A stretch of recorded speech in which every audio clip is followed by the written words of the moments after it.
Hi guys, Dr. Kim back again. I want to talk a little bit more tonight about the psychology of selling.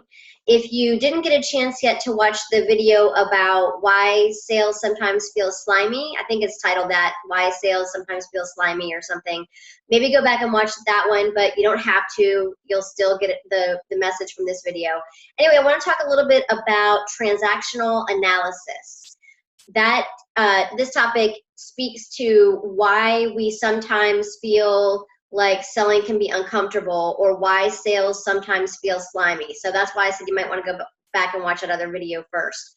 So bottom line is, I want to talk a little bit about Sandler selling. You guys know I'm Sandler trained, and that's the selling process, the selling system that I use, and I believe in wholeheartedly. It's just an opportunity and a sales system that allows you to sell with integrity and allows both the seller and the prospect to really feel in control of the situation and feel comfortable throughout the whole system. So bottom line is, I want to talk about transactional analysis and how Sandler brought transactional analysis into the submarine, the process, and the selling system, and why an understanding of transactional analysis, which is a part of psychology, can really help us not only in sales, but frankly in our personal and professional lives as well.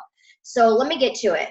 So as Sandler was doing his research and kind of gathering and looking at all the great sellers and what differentiated people that were really good at selling and comfortable with selling, and why did some parts of the selling system or the selling process make him feel kind of weird or uncomfortable or gross, and what made some people really, really great at selling, he was introduced to a guy named Dr. Eric Burns. And Dr. Eric was an expert in psychology, specifically transactional analysis. And so what this guy talked about in transactional analysis was ego states. And these ego states are a little bit different than what I was familiar with when I thought of ego states. I always thought about Sigmund Freud, right? His ego, id, and those ego states. And that's not what this guy was talking about. So transactional analysis, as Dr. Burns talked about, he talked about 3 ego states, and that's what I want to talk to you about today in transactional analysis. And we're going to relate it to how Sandler integrates this transactional analysis to sales and how it helps us understand why sometimes sales can be uncomfortable. And I alluded to this in my earlier Facebook video or YouTube video, whatever, about why sometimes sales can feel slimy. So without further ado, transactional analysis and the ego states go back to 3 ego states: parent, adult, and child. And so the ego states, the parent ego state, Dr. Burns says, is the parent state is where we store all of our logic and rules, okay? And so this logical part, these rules are all programmed from when we're kids, sort of like how a computer gets programmed, right? And then the child ego state is where all of our emotions get stored and get programmed. And I'm going to talk a little bit more about what that means. So there's the parent, that's where all the logic stuff is stored. And then there's the child ego state, that's where the emotions get stored. And then there's this third ego state, and that's the adult ego state. And the adult is the objective, non-emotional, just kind of, able to stay even keeled. So what does this look like from a sales perspective? So in the adult ego state, the adult ego state is sort of where, think about back to when we were kids. The adult is where all the rules, things like, if I were to say, and I said this in the other video, if I were to say something to you like, children are to be seen and not heard, right? These are, there's all those kinds of rules that we grew up with. If I were to say to you right now, hey, Bob, Sue, Kim, how much money do you make a year? You would look at me, or if I were to ask a lady the question, hey, how old are you? You would just be aghast and be like, you've always been taught.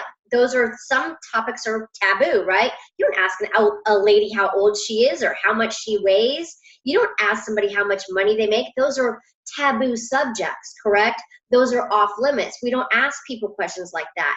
So these are all things that we've been programmed with, like children should be seen and not heard. It's not polite to talk about money.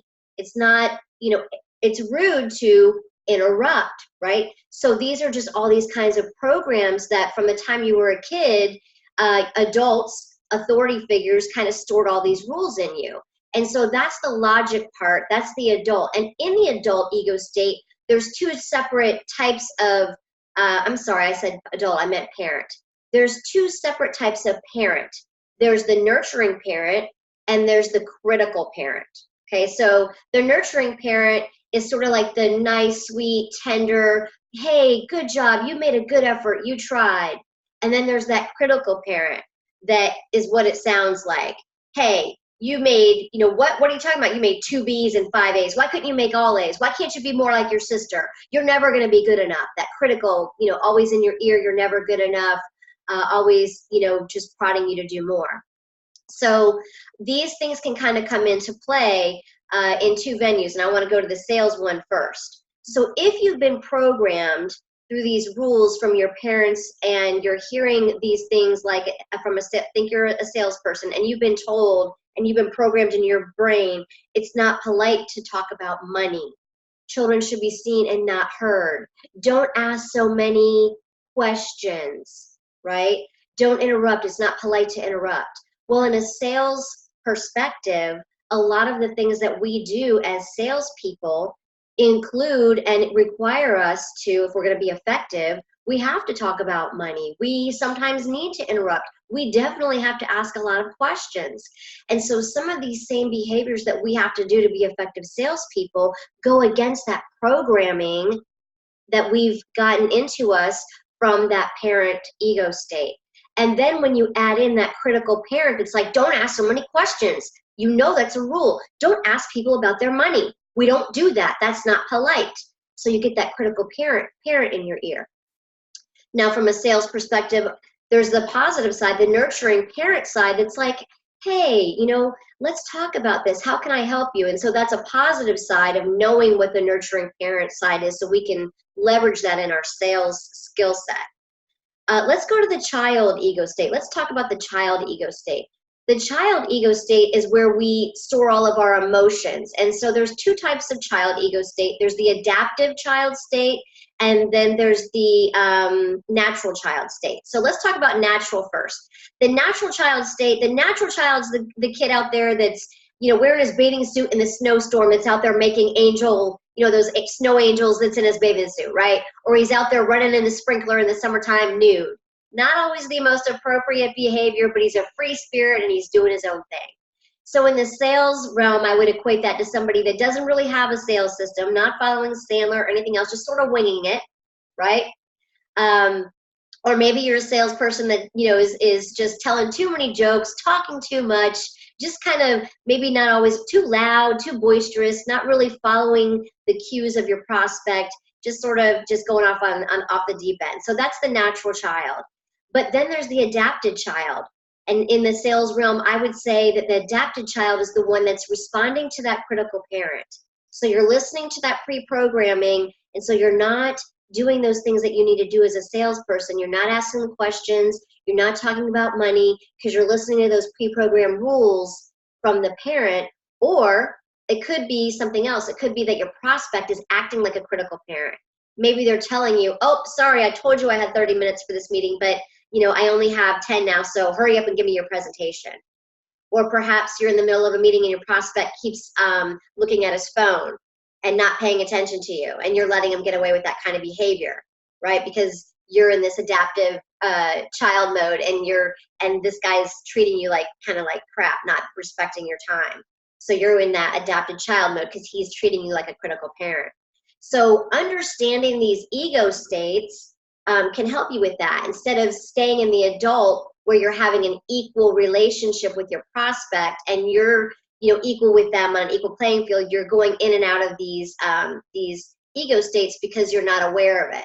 So something else that's important to remember about these ego states is as a buyer, where do people buy from? Do they buy from that parent state, from that critical parent state? Do they buy from the adult, objective, non-emotional state, or do people buy from an emotional state? Where do people buy from a logical or an emotional state? They buy from emotion. right? People buy when they're emotional. Oh, I love it. I gotta have it. Oh, I'm so excited. Not from that logical state. They buy from emotional. They're either super excited or they're in pain, mainly from that pain point, right? Like, I've got to have this.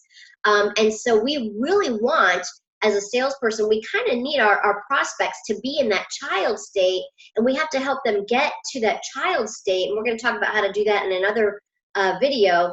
But we kind of need to help them get in that child state so that they're in a space to be able to make a purchase decision, right? So helping, if we understand parent, adult, and child state, then we can help drive that conversation to get to a purchase. And so a lot of times, and what Sandler would tell you is that we should be a nurturing parent as the salesperson, like 70% of the time, nurturing, helping with questioning, and helping our prospect to discover for themselves the benefits that of how our product or service can solve the person's problem or pain, right?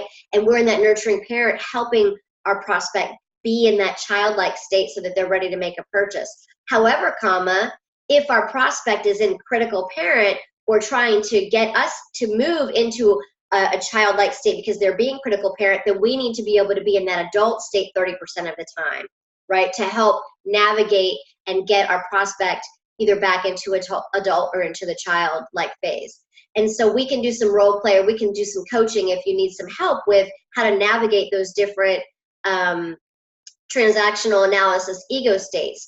But the first step is the awareness of what those different ego states are and where we need to be and where our prospect needs to be throughout the Sandler selling system so that you can be successful. And what happens a lot of times, and let's take this out of sales, guys, think about it with your own relationships, whether you're at work or whether you're at home. So if you are in critical parent as a parent, let's just say, you're a critical parent with your teenager and you're just, and you're not doing this and clean your room and, and you're in that critical parent, nagging parent, what kind of response are you getting from your teenager? You're probably getting adapted child, where they're glaring at you, rolling their eyes and slamming their door and not listening to you. However, if you can put yourself back into adult state, with taking the emotion out and having a logical conversation, you can help your teenager get into adult state with you. Or perhaps you need to get into nurturing parent and be like, hey, look, here's why I need you to do this, X, Y, and Z, so you can bring them out of that adaptive child into an adult state so you can have a productive conversation that's going to result in a behavior that you're looking for. So even in our own relationships, outside of sales, we can see how that critical parent, nurturing parent, adult, and helping keep ourselves out of the critical parent or the adaptive child. Have you ever had your boss criticize some of your work? You worked super hard on a project, let's just say all weekend, you put in all this overtime, you take the report to him or her, and she looks at it and says, this isn't really what I was looking for. And you just instantly go from adult to adaptive child, and inside, you may not be doing it on the outside, but inside you're stomping your foot going, this is crap, I spent all weekend on this, and you don't even like it, you don't appreciate me, blah, blah, blah. What are you doing? You're an adapted child throwing a temper tantrum inside. And so maybe you've been able to deal with that and go step back into adult and have a conversation and do what you need to do to resolve it. But how many times have you not been able to do that and you've stayed right in adapted child because you had critical parent boss? Yeah, right? So that's how sometimes that can even help you in the professional world, knowing what ego state you're moving into so that you can step back into the ego state, whether that's adult or nurturing parent or wherever you need to, so that you can have an effective conversation without it going south. So I hope that this little talk on transactional analysis and the parent, adult, and child ego states has helped you, whether it's been with sales or maybe in your personal or professional life. I'm going to drop a link to a free Sandler podcast where one of our business owners, I think he's in Chicago, I can't remember, but I'm going to put the podcast link in there. He does such a great job of explaining transactional analysis, and Sandler has a whole entire line of free podcasts available to you. You can just look up a topic and listen and learn. So thank you for allowing me to explain transactional analysis to you, and I'd love to hear any comments about maybe a story where your use of the ego states went wrong, or even better, a success that you've had after listening to the podcast or listening to this video. I look forward to hearing your stories and your successes.